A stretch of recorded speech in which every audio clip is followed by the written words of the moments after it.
అమ్మ వాళ్ళ ఊరికైతే వచ్చానని చెప్పాను కదా. ఇక్కడ అమ్మమ్మ పొద్దున్నే అయితే తలకైతే ఆయిల్ అయితే పెడుతుంది.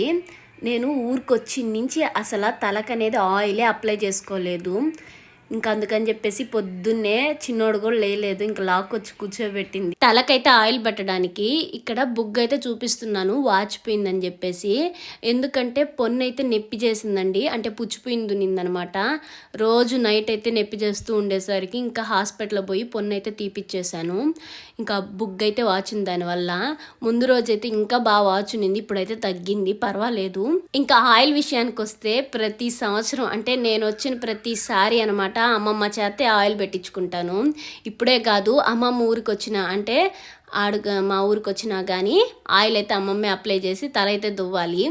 కాలేజ్ టైంలో కూడా అమ్మమ్మ చేతే దువ్వించుకున్నాను. అంటే కాలేజీకి వెళ్ళేటప్పుడు కాదులేండి, మామూలుగా సండేస్ అలా హాలిడేస్ ఉంటాయి కదా, అలాంటప్పుడు తలకైతే నూనె పెట్టించేసి ఇలా దువ్వించేసుకుంటాను. అప్పుడు చెప్తా ఉంటుంది ప్రతిసారి జడ వేసిన ప్రతిసారి అనమాట. అప్పుడు జుట్టు అయితే ఎలా ఉండేది, 2 చేతులు అబ్బేదే కాదు, ఇంకా హెయిర్ అయితే మిగిలిపోతూ ఉండేది. అసలు ఇప్పుడు ఏంది జుట్టు మరీ చాలా తగ్గిపోయింది అంటూ ఉంటుంది. జడేసిన ప్రతిసారి ఆ పాట అయితే పాడుతూ ఉంటుంది. ఇంకా ఎందుకు ఉంటుంది చెప్పండి, జడైతే ఊడిపోతూ ఉంటుంది. ఇంకా పిల్లలు పుట్టిన తర్వాత నుంచి ఇంకా తగ్గిపోవడమే కానీ ఎక్కి రావడం అయితే ఏది జరగదు. ఇంకేదేదో హెయిర్ ఆయిల్ అంటారా, ఉన్న జుట్టుని కాపాడడానికే హెయిర్ ఆయిల్ అనుకుంటాను నేనైతేను. ఇక్కడ అమ్మమ్మ జుట్టు అయితే వేసేసింది, అంటే సారీ జడైతే వేసేసింది. ఇక్కడ రబ్బర్ బ్యాండ్ వేస్తుంది చూడండి, మీకే నవ్వు వస్తుంది. తిప్పింది ఇంకా మళ్ళీ ఊడొచ్చేసింది. 2 times ఇలాగే వేసింది.